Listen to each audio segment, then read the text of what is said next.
Hello, Ivy here.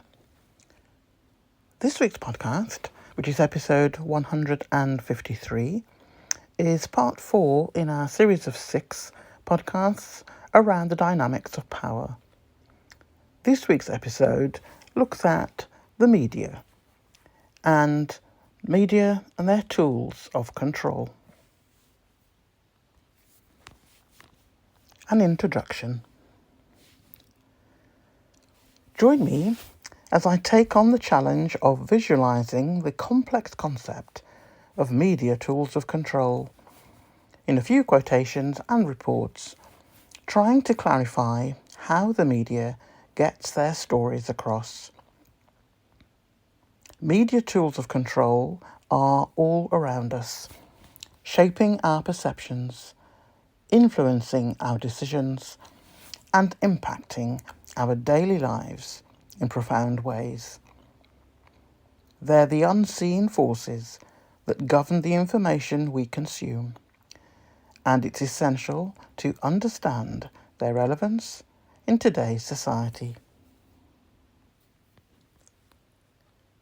Recognizing these tools can be a daunting task, as they often operate beneath the surface of our awareness.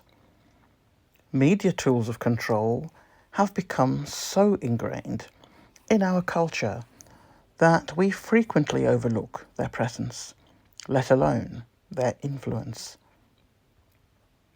The impact they have on our lives is substantial, from the way we form opinions to the actions we take. Our daily lives are filled with examples of media tools at work, from the advertisements we see to the news stories we read. The challenge lies in identifying and visualizing these tools, which is crucial for making informed decisions and maintaining control over our own lives. Media tools of control can be incredibly subtle, making them difficult to detect. They can take many forms, from the algorithms that curate our social media feeds to the biases present in news reporting. These tools are designed to shape our perceptions and influence our behaviours, often without us even realising it. The sheer scale of their impact is staggering, with the potential to sway public opinion and drive cultural trends. Social media algorithms, for instance, can significantly impact what we see and interact with online. These algorithms prioritize certain types of content over others, creating personalized feeds that can reinforce our existing beliefs and biases.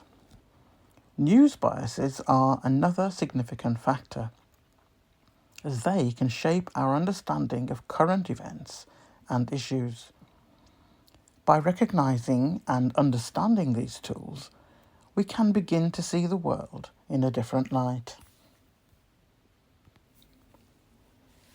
Delving deeper into specific examples, it becomes clear that media tools of control are not just limited to news and social media.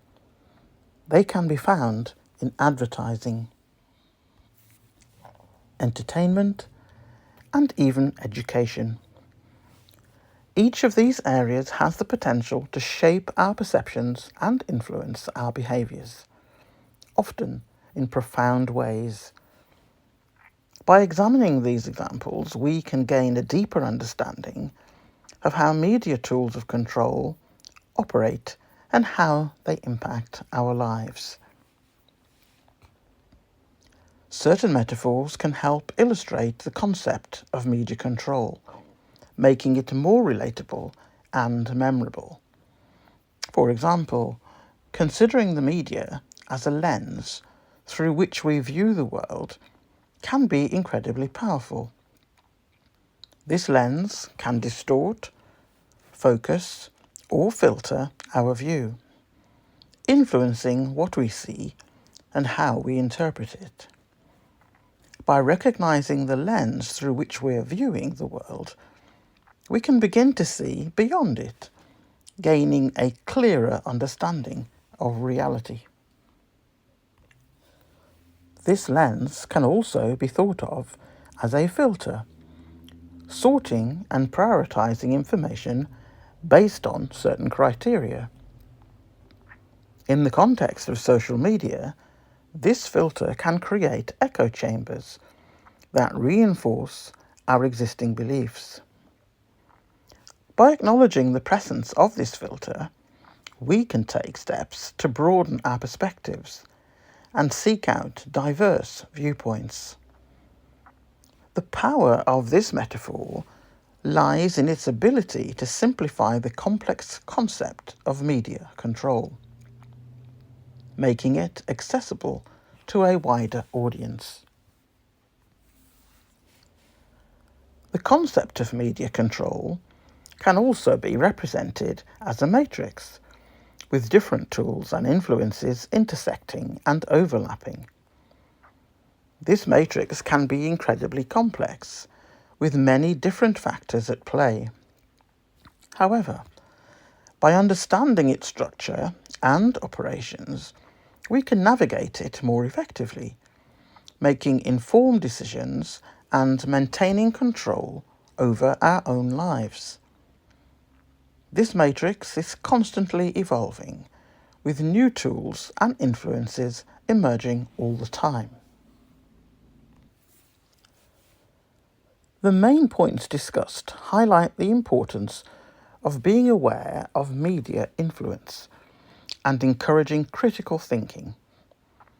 By recognizing the media tools of control that surround us, we can take the first step towards regaining control over our own lives.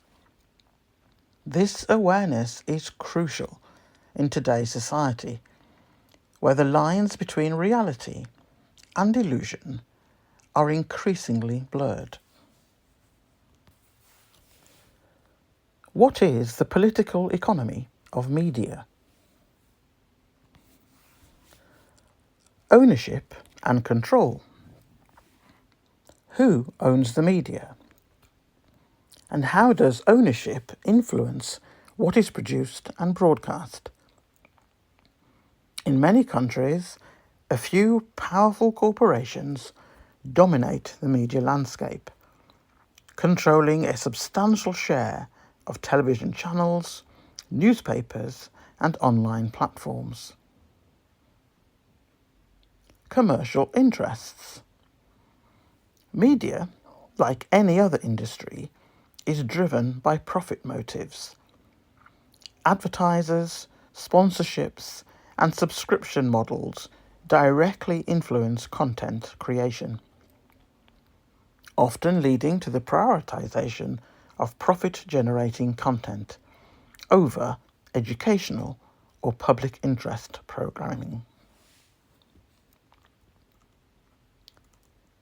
Political power. Governments and political actors influence media systems through policies, regulations, and sometimes direct control. In some countries, media serves as a tool for propaganda, while in others, political forces exert their influence more subtly through lobbying, media ownership, or even through legal restrictions on media content. The relationship between media ownership and content production. One of the most significant areas of concern in the political economy of media is ownership. Media ownership dictates the flow of information to the public and shapes the content available to audiences. The concentration of media ownership in the hands of a few large corporations or oligarchies can lead to monopolistic practices, stifling diversity in content and perspectives. Concentration of media ownership. In many countries, a small number of media conglomerates control a majority of the news, entertainment, and digital platforms available to the public. This concentration of ownership raises critical questions about the diversity of viewpoints available in the media. With fewer voices controlling the information ecosystem, there is a risk of corporate or ideological bias dominating public discourse. For instance, news outlets owned by large corporations may avoid reporting stories that conflict with their business interests or political affiliations. The impact on content creation. When media companies are controlled by powerful corporate interests, there is often a shift towards content that prioritizes commercial success rather than the public good. In this environment, news outlets might focus more on sensationalism, entertainment, or celebrity culture to attract larger audiences rather than on hard-hitting journalism that addresses societal issues. This trend can diminish the role of media as an informed and critical public sphere where citizens engage with complex issues and make informed political decisions. The commercialization of media and its implications. Commercialization has become one of the defining features of modern media. Today, media outlets are not just vehicles for public service or information. They are business entities that rely on profits. This shift has substantial consequences for how media operates within society, especially in terms of the content that is produced, how it is distributed, and the values that are promoted. This next section is an extraction of a few paragraphs from a really interesting report. The title of the report is Social Media Unbound: Disrupting Governance and Empowering the Masses, written by Saeed Atiq Ul-Hassan, who's based in Sydney, Australia. The full report and the link to it is in the reference sources at the end of the article, which will be out on Monday. The rise of social media globally has shattered traditional barriers of establishments and empowering individuals to become arbiters of their own narratives. Through social media users-generated contents, ordinary citizens can now share their perspectives, experiences, and insights with a global audience instantaneously. The era of gatekeeping by mainstream media, establishment, and governmental agencies is gradually giving way to a new era of decentralized information dissemination. Today, digital mobile users is doing a job of a reporter or journalist with passion and gaining financial benefits from subscribers. Generation Z has emerged as a potent force in this paradigm shift. Equipped with smartphones and social media accounts, today's generation has become adept at uncovering governmental secrets and challenging established power structures and ruling class. Political events, whether they unfold domestically or internationally, now unfold in real time on social platforms, often preceding coverage by traditional media outlets. In fact, today, the impact of social media is perhaps most palpable in the realm of politics, where it has disrupted entrenched power dynamics and strategies. While the proliferation of unsolicited content and fake news presents significant challenges, social media has also served as a powerful tool for holding governments accountable. Instances of governmental agencies' misconduct and covert agendas are increasingly brought to light through people reporting and grassroots activism on social platforms. The justification for examining the power of social media in reshaping governance and power dynamics extends beyond its immediate impact on political events and societal movements.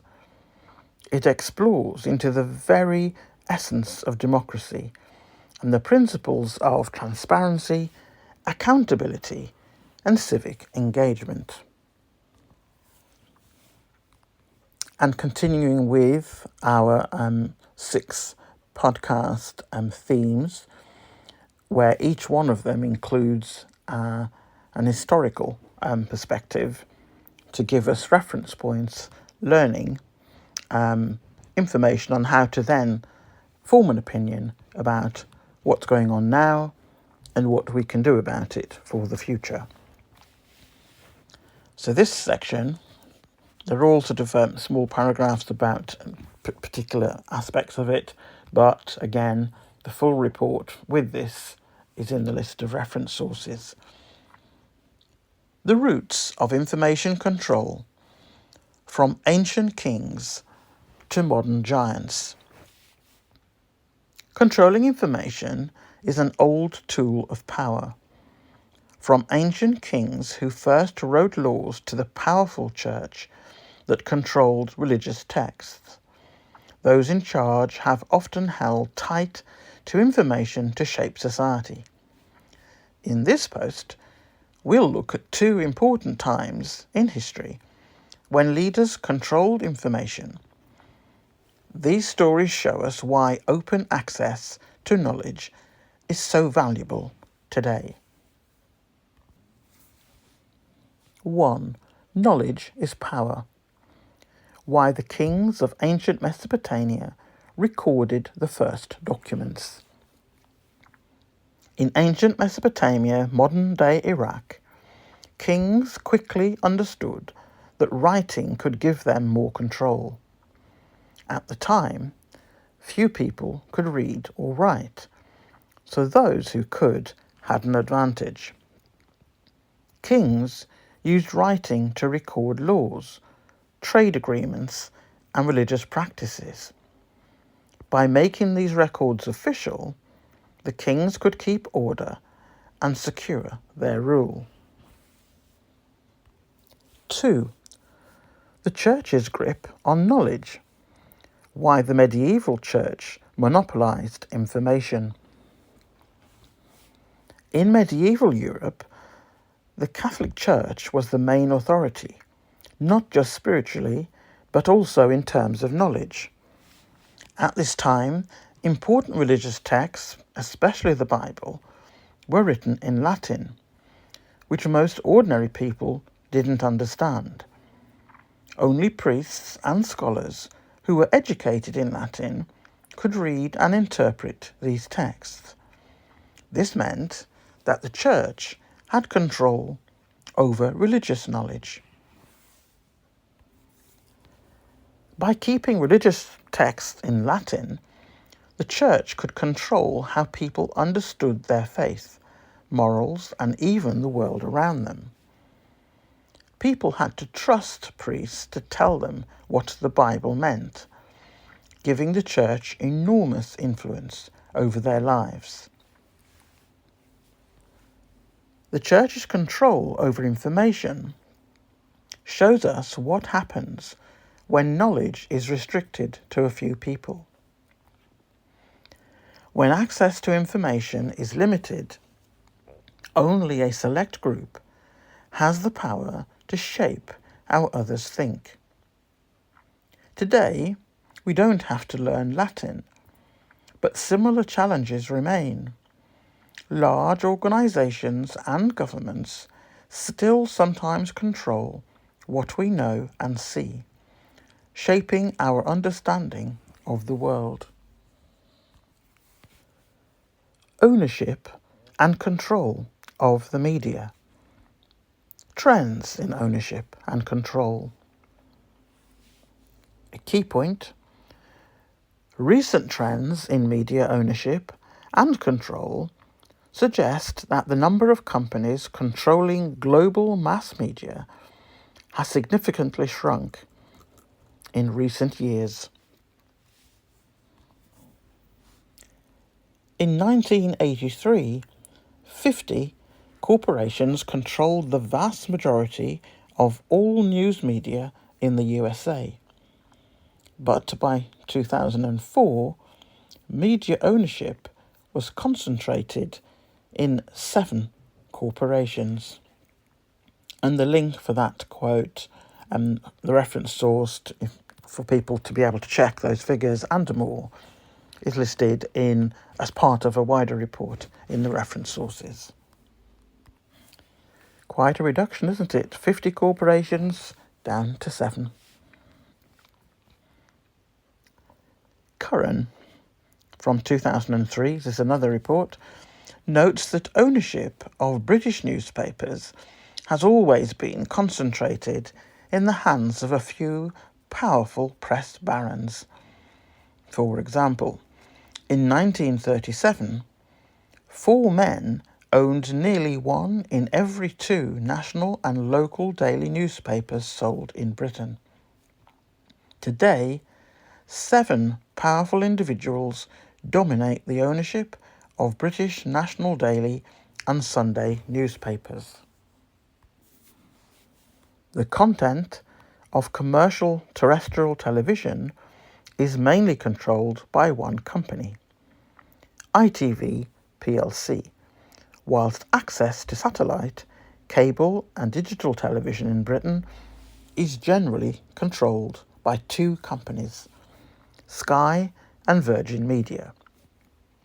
Streaming services such as Netflix, Amazon Prime and Disney Plus have more recently started to run advertiser-funded subscriptions, putting them into direct competition with ITV, Sky and Virgin. Global conglomeration. Key point here, the major difference in media ownership and control compared with 40 years ago is the movement of media corporations into the global marketplace. The major media companies are now global conglomerations, transnational corporations with a presence in many countries. Horizontal and vertical integration. Ownership and control of the mass media is a complex business, as the following examples illustrate. Some media companies are characterized by horizontal integration or cross-media ownership. This refers to the fact that global media corporations often cross media boundaries and invest in a wide range of media products.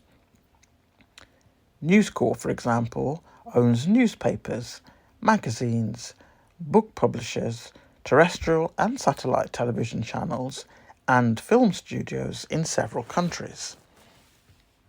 Some media companies have focused on increasing economic control over all aspects of the production process in order to maximize profits. For example, film corporations not only make movies, but distribute them to their own cinema chains. This is referred to as vertical integration. Diversification, synergy, and technological convergence. Some media corporations are not content to focus on media products, but have diversified into other fields. The best example of this is Virgin, which began as a music label and record shop chain, but has expanded into a wide range of products and services, including cola, vodka, banking, insurance, transport, digital television, cinema, and wedding dresses. Media companies often use their very diverse interests to package or synergize their products in several different ways. For example, a film is often accompanied by a soundtrack album, computer game, ringtone, or toy action figures. A company may use its global interests to market one of its own films through its television channels, magazines, and newspapers in dozens of countries at the same time. Technological convergence is a recent trend, which involves putting several technologies into one media product.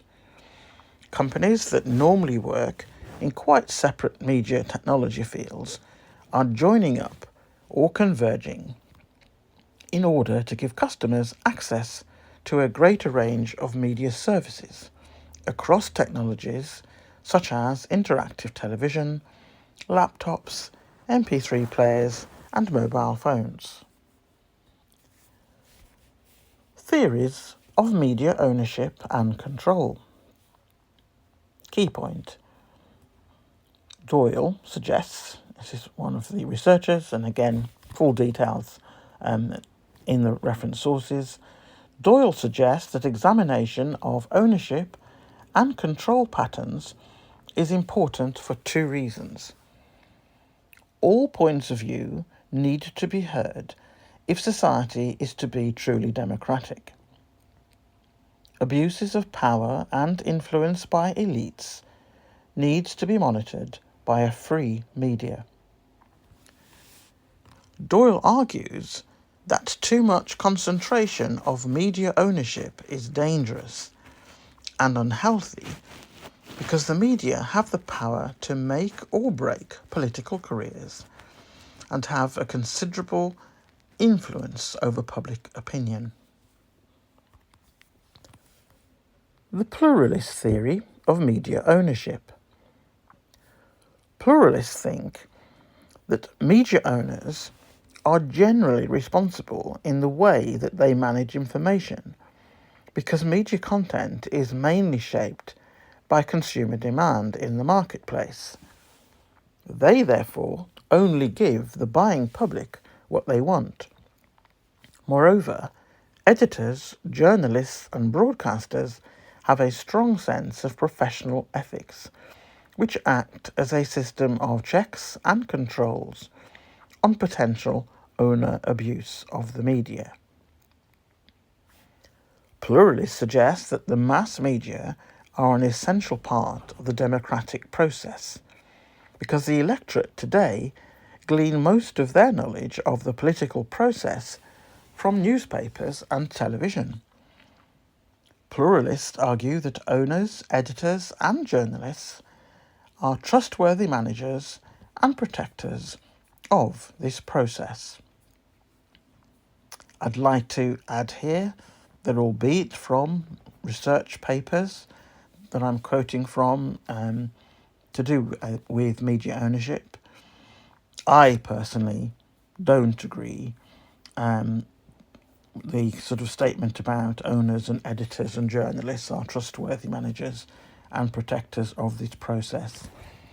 I definitely don't see that in the UK, and I suspect the UK is not the only place where questions about quality and ethics in particular could be deemed to be top drawer in the media profession.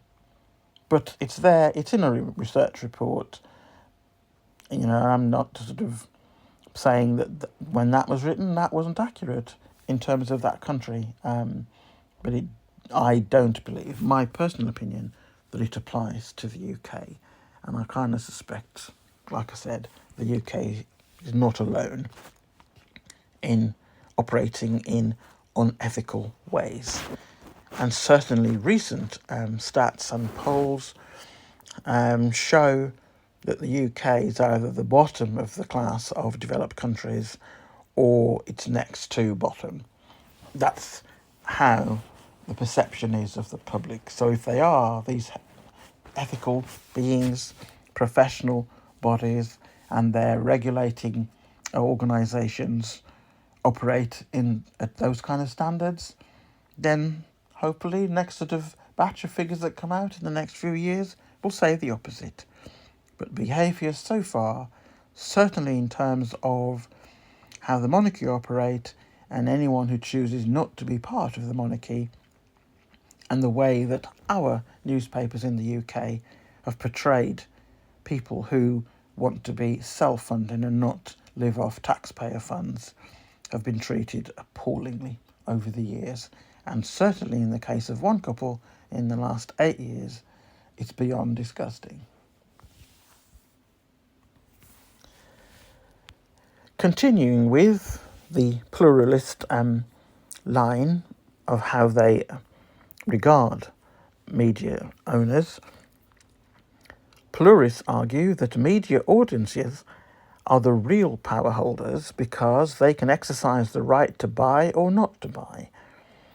If they did not like the choices that media owners are making available to them, or if they suspected that the media product was biased, such audiences would respond by not buying the product. The media, therefore, supply what the audience wants, rather than what the owner decides. I, again, personal opinion, dispute that, because there's not always a different choice for people to say, I don't want this because, but I prefer that over there. That is becoming more and more restricted over time because the media corporations, there's a handful of them that control an awful lot.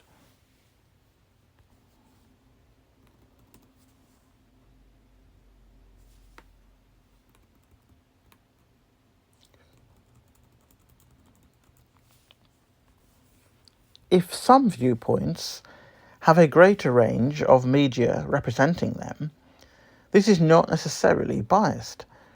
It merely reflects what the audience wants or views as important.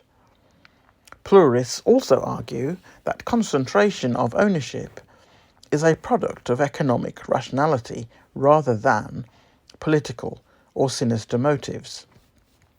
It is driven by the need to keep costs low and to maximise profits.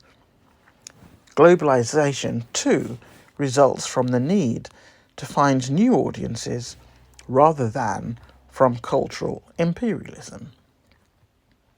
Pluralists argue that it is practically impossible for owners to interfere with the content of newspapers and television programmes because their businesses are economically far too complex for them to regularly interfere in the day-to-day running or the content. Again, that last paragraph is pure fantasy, in my personal opinion. Public service broadcasting. Pluralists point out that a significant share of the media market in Britain is taken up by public service broadcasters, PSB, i.e. media outlets controlled by the state, such as the BBC. The BBC has a legal obligation to inform, to educate, and to ensure that all programming is pluralistic and diverse, i.e. that all sections of society are catered for. Pluralists argue that PSB is impartial and objective and balances out any potential bias in the private sector. I could say so much there, and there are several examples of programmes that the BBC have put on that are in no way acceptable, and where many people took the time to submit in writing their concerns about various biases that were being demonstrated in these programmes and their depiction of people of colour. Some of them was downright disgusting. And certainly in terms of the couple who recently, in the last 8 years, chose to leave the royal family and become self-financing, the coverage, and continues to be the coverage in terms of the Duchess of Sussex, is absolutely disgraceful. So the whole of that, yes, it might be that in theory, but it definitely is not that in practice.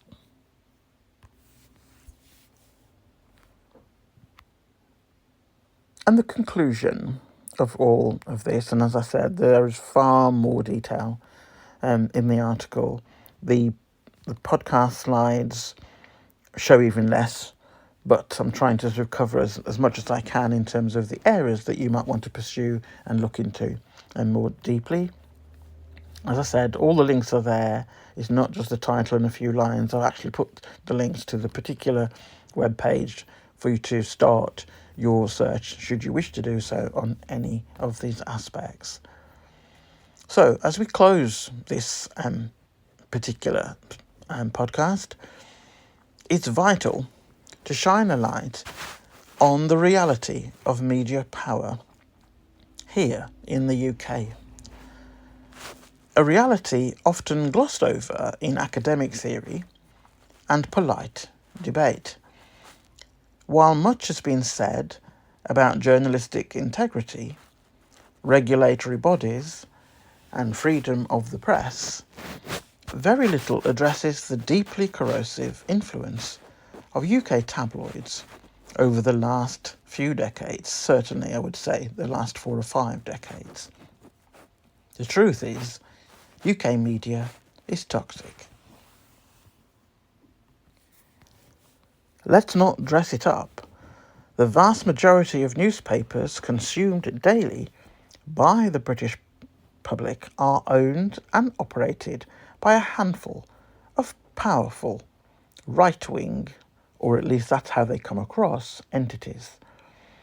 Their influence is not limited to opinion pieces. They shape the very framework of public discourse. The sensationalism, the slant, the bullying, it is not accidental. It is by design. It makes money. It drives traffic. It keeps advertisers happy. And most dangerously of all, it steers national sentiment in a direction that serves the interest of those at the very top. The notion that UK journalists are held to account is frankly a myth.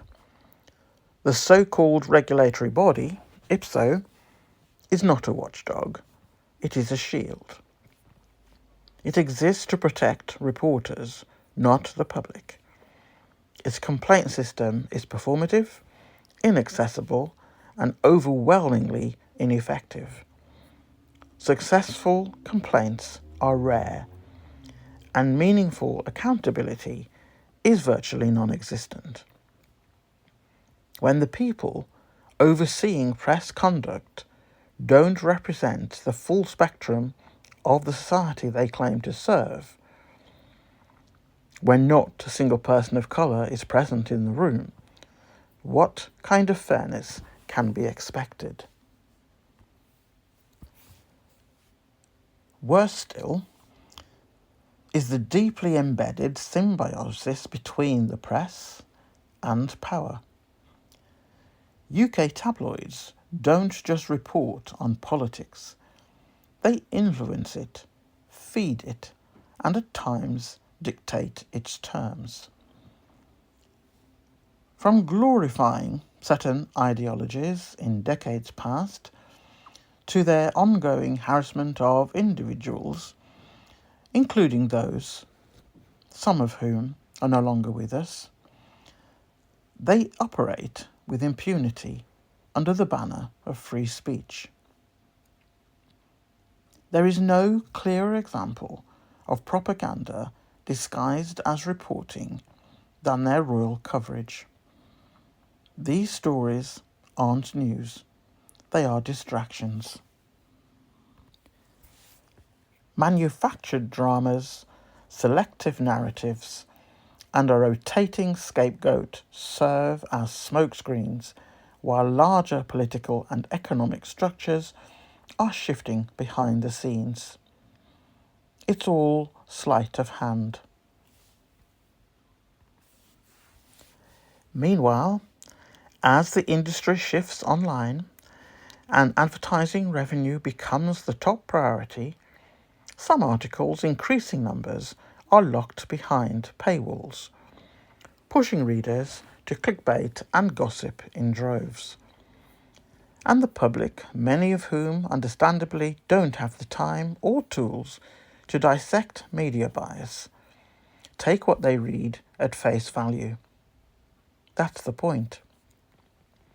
The media shouldn't require readers to be media literacy experts to avoid being manipulated, and yet, in this climate, that's exactly what's required. Across the Atlantic, some of the same patterns are now appearing in the USA, where media corporations are entangled with political funding, where narratives are crafted for influence rather than truth, and where populist platforms spew misinformation with little to no consequence. The media in both nations is no longer just a fourth estate. It's a co-conspirator in the concentration of power. If you take anything away from this podcast, let it be this. Power is not just in politics, or policy, or finance. It's in what we read. It's in what we don't read. It's in what stories get top billing and which voices are silenced. And if we don't call it out, if we don't name it, we give it permission to grow.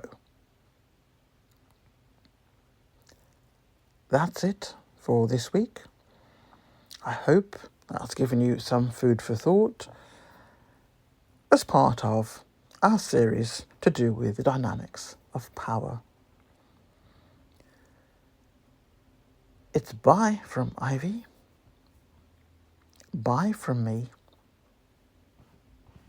Bye.